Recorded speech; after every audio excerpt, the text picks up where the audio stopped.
How to turn on notifications in Etsy. In this video, I'm going to show you how you can easily turn it on. First of all, open the application. Now, here on the right top, you can see this profile icon. Simply tap on the profile icon, and here you can find a section called Settings. Simply tap on Settings. So now we're in this Settings interface. Here, you'll be able to find different options and can even customize it.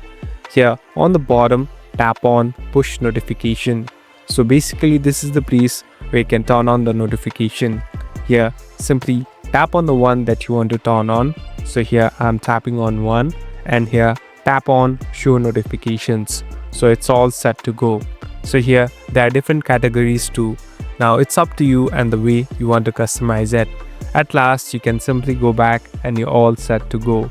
Thank you for watching this video. I hope this video will help you.